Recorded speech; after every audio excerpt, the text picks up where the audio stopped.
किस तरह पथरीगढ़ का राजा ज्वाला सिंह महोबे के सामंत आल्हा की पत्नी सुनबा की सुंदरता पर मोहित हो जाता है और रानी सुनबा को देवी दुर्गा के जादू के बल पर महोबे से उठवा लेता है और पथरीगढ़ में हरण करके ले जाता है। उसके बाद आल्हा, ऊदल, मलखान, इंदल इत्यादि किस तरह रानी सुनबा की खोज करते हैं और किस तरह ज्वाला सिंह से लड़ाई लड़के रानी सुनबा को महोबा लेकर आते हैं, तो यह संपूर्ण कथा आपके सामने पेश करते हैं। तो यह सब किस प्रकार हुआ, चलिए जानते हैं। रानी सुनबा ने एक दिन जिद पकड़ ली कि कन्नौज के बाग लखेरा में ही झूला झूलने जाना है। सास ससुर और पति के मना करने पर भी वह नहीं मानी।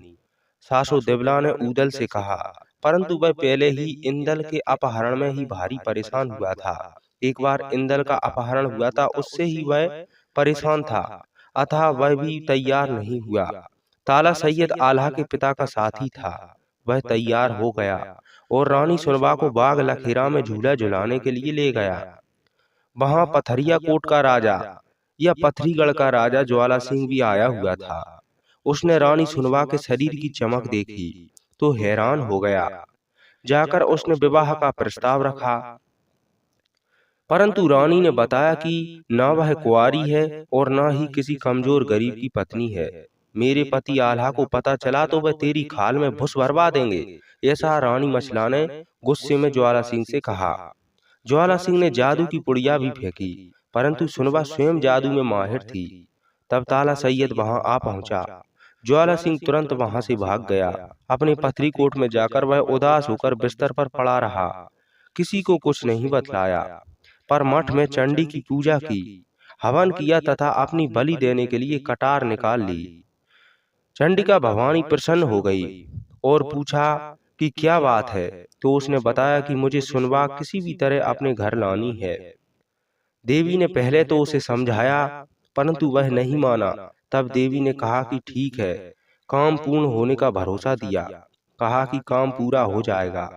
आधी रात को देवी अपने गणों के साथ गई और रानी सुनबा को पलंग सहित उठवा लाई। महोबे में जैसे ही प्रातःकाल हुआ, महलों में तलाशी मची, कहीं खोज खबर नहीं लगी, तो ऊदल को भेजा गया। 6 महीने तक उसने भी सब उपाय किए, परंतु पता नहीं चला। उधर रानी की जब आंख खुली तो वह अपने को अनजान जगह में पाकर बहुत दुखी हुई। तभी ज्वाला सिंह की बेटी सुआ पंखनी जल का लोटा लेकर आई। सुनबा को समझाने लगी, आप बिल्कुल भी चिंता ना करें, जैसे आला महोबे वाले ऐसे ही ज्वाला सिंह पथरी कोट वाले। रानी सुनबा ने गुस्से में आकर कहा कि मैं तुझे ही अपने बेटे के लिए ब्याह कर ले जाऊंगी, तू क्या समझती है। ज्वाला सिंह रानी सुनबा के पास आया तो रानी ने खूब खरी खोटी सुनाई। जब ज्वाला सिंह ने बहुत हटी की तो रानी सुनबा ने उससे किसी तरह छुटकारा पाने की सोची और कहा कि 7 महीने तक मेरा तुम्हारा नाता भाई बहन जैसा रहेगा। अगर 7 मास तक मैं आजाद नहीं हो सकी, मेरे स्वामी मुझे खोजते हुए नहीं आए, तो मैं तुम्हें अपना स्वामी स्वीकार कर लूंगी। राजा को लगा पता लगने का या आजाद होने का तो सवाल ही नहीं उठता, अतः शर्त मंजूर कर ली। इधर महोबे वालों ने 4 गिद्धनी भेजी कि किसी तरह मछला का पता लगाकर आओ। गिद्धनी चारों दिशाओं में भेज दी गईं। एक गिद्धनी की दृष्टि में रानी मछला आ गई और उसने आल्हा को जाकर सारी घटना का वर्णन किया कि कैसे देवी उसे उठाकर ले गई। परंतु आल्हा ने कहा, चलो ठीक है, मेरी ओर से रानी मर चुकी है, उसके लिए मैं अपने सैनिकों को क्यों कटवाऊं। तब ऊदल ने आल्हा को समझाते हुए कहा, यह महोबे की इज्जत का सवाल है, सुनबा स्वयं तो नहीं गई होगी, देवी लेकर गई है, हमें हर कुर्बानी देकर भाभी को लाना ही होगा। ताला सैयद के समझाने के बाद आल्हा ने फौज को तैयार होने को कहा और मित्र राजाओं को बुलाने को पत्र भेज दिए। अंततः पथरी कोट पर महोबे वाले चढ़ गए।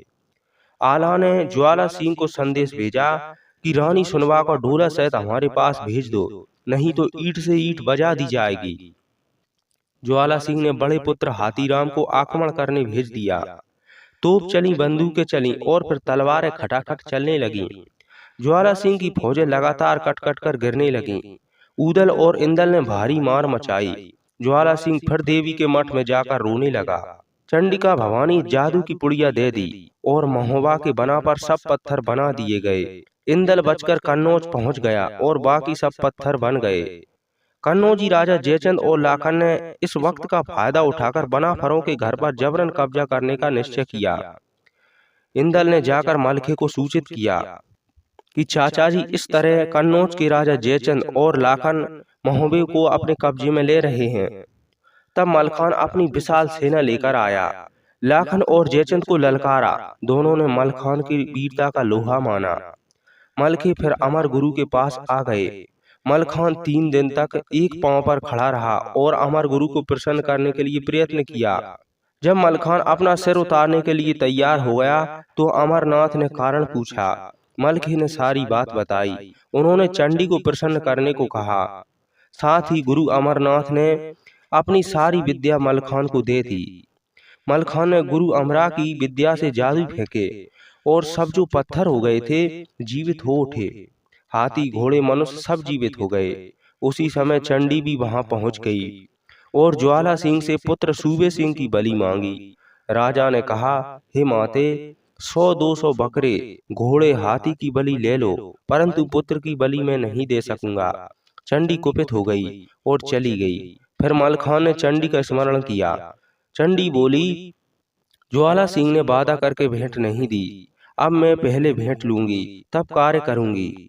मलखान ने इंदल से कहा कि तुम अपनी भेंट दे दो, तो इंदल तुरंत ही तैयार हो गया। इंदल ने इसे अपना सौभाग्य माना कि अपने परिवार तथा राज्य के लिए उसकी भेंट देवी ने स्वीकार कर ली है। इंदल पूजा करके भेंट देने के लिए तलवार निकालकर खड़ा हो गया।